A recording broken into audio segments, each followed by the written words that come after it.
अब हम section B में आगे बढ़ते हैं। हमने 4, 6 और 14 कर लिया।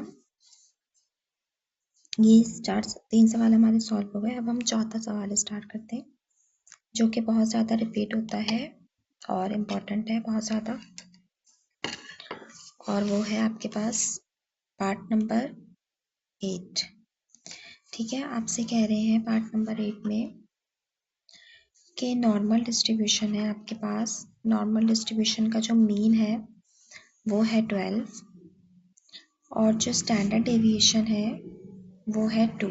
ठीक है, और आपसे पूछ रहे हैं फाइंड, ए पार्ट में आपसे पूछ रहे हैं द एरिया बिलो 13.5 और बी पार्ट में पूछ रहे हैं द एरिया बिटवीन 6 एंड 18। ठीक है, तो सबसे पहले तो हम ये समझ लेते हैं कि नॉर्मल डिस्ट्रीब्यूशन के अंदर कितनी तरीके की प्रोबेबिलिटी आपसे पूछी जा सकती है। ठीक है, तो 3 तरीके की प्रोबेबिलिटी आपसे पूछी जा सकती है। एक आपके पास पूछी जा सकती है बिलो, एक आपसे पूछी जा सकती है बिटवीन और एक आपसे पूछी जा सकती है अबव। ठीक है, तो बिलो मतलब लेस देन की पूछी जा सकती है, ग्रेटर देन लिखा हुआ हो या अबव लिखा हुआ हो, इसका मतलब है ग्रेटर देन की प्रोबेबिलिटी है, और बिटवीन का मतलब है कि 6 और 18 के दरमियान की है। ठीक है, तो हम इसको करते हैं स्टार्ट। तो सबसे पहले तो हम समझ लेते हैं कि नॉर्मल डिस्ट्रीब्यूशन का जो मीन होता है, ठीक है, वो होता है म्यू से उसको रिप्रेजेंट करते हैं। इस कैरेक्टर को हम जो है वो म्यू कहते हैं। ठीक है, और इसकी वैल्यू आपको गिवन है 12। जो स्टैंडर्ड डेविएशन है उसको हम इस तरीके से सिग्मा से रिप्रेजेंट करते हैं और उसकी वैल्यू गिवन है आपको 2। ठीक है, इसके अलावा जो है वेरिएंस होता है, वेरिएंस को हम सिग्मा स्क्वायर से रिप्रेजेंट करते हैं। ठीक है, तो वेरिएंस जो होता है वो स्क्वायर में होता है, और अगर हम वेरिएंस का ही स्क्वायर रूट ले लें, पॉजिटिव स्क्वायर रूट, तो स्टैंडर्ड डेविएशन आ जाता है हमारे पास। ठीक है, या आप कह लो स्टैंडर्ड डेविएशन का अगर आप स्क्वायर कर दो तो वो वेरिएंस के बराबर हो जाता है। अच्छा, अब हमसे पूछ रहे हैं सबसे पहले पार्ट में कि हमें निकालना है एरिया बिलो 13.5। ठीक है, तो यानी कि हमें प्रोबेबिलिटी निकालनी है x इज लेस देन 13.5। ठीक है, तो सबसे पहले हम इसमें इस तरह के सिर्फ वैल्यू से चेंज होगी, वर्डिंग में चेंजेस ये आ सकती है कि बिलो आ जाएगा या लेस देन आ जाएगा या एटलीस्ट आ जाएगा या एटमोस्ट आ जाएगा। बात यही है कि हम मैथ में 3 इनइक्वालिटीज़ की बात करते हैं, लेस देन, ग्रेटर देन और इक्वल्स टू। या आपके पास इसी में लेस देन डैश हो सकता है, greater than and equals to हो सकता है, नॉट इक्वल्स टू हो सकता है। ठीक है, तो हमसे लेस देन की प्रोबेबिलिटी पूछ रहे हैं, तो सबसे फर्स्ट स्टेप इसके अंदर ये होता है कि हम z फाइंड करते हैं। z का फॉर्मूला होता है x minus mu upon sigma. ठीक है, यानी कि हम x को किस में कन्वर्ट कर लेंगे, z में।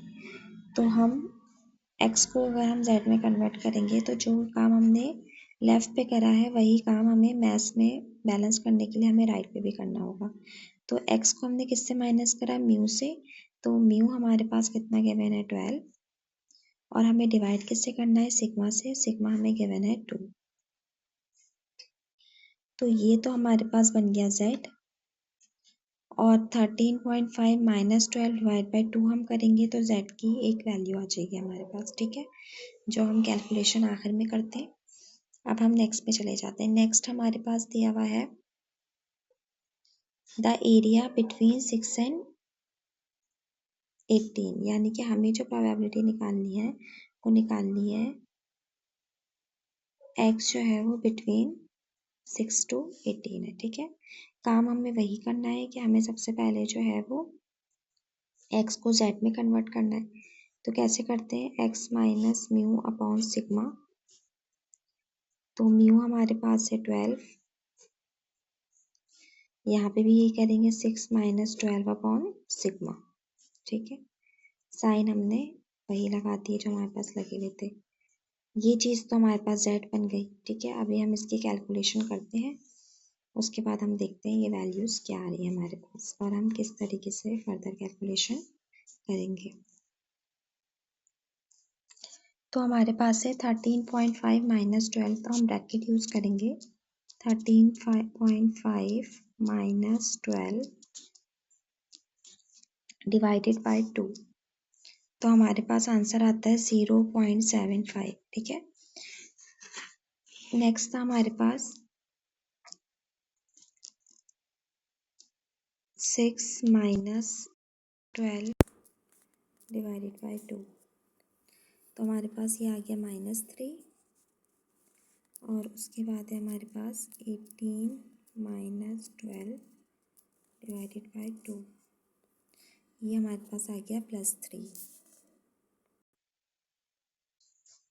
तो हमारे पास ये वैल्यू आ गई 13.5 माइनस 12 अपॉन 2.75, और ये हमारे पास आ गई 6 माइनस 12 अपॉन 2 -3, 18 माइनस 12 अपॉन 2 +3। ठीक है, तो हम जो हमारे पास जेड टेबल होता है वो इस तरीके का टेबल होता है हमारे पास कि यहाँ पे जेड की वैल्यूज़ होती हैं इस वाली रॉ में, और फर्स्ट वाली रॉ फर्स्ट वाले कॉलम में। ठीक है, जेड की वैल्यू स्टार्ट होती है 0.00 से, फिर होती है 0.01, 0.02, 0.03, और ये जाती है 0.09 तक।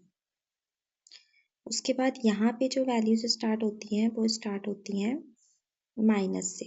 ठीक है, और उसके बाद सेंटर में इसके 0 आता है, और फिर प्लस से वैल्यूज स्टार्ट हो जाती है। तो ये स्टार्ट होती है -3.9 से, फिर आता है -3.8, इस तरीके से ये आ जाता है 0, फिर स्टार्ट होता है 0.1, 0.2, और फिर आ जाता है प्लस का 3.9। तो जो हमारे पास z आएगा वो -3.99 से लेकर +3.99 तक ही आएगा। ठीक है, तो पहला हमारे पास जो था वो आया था 0.75। ठीक है, तो हम 0.75 कैसे ढूंढेंगे?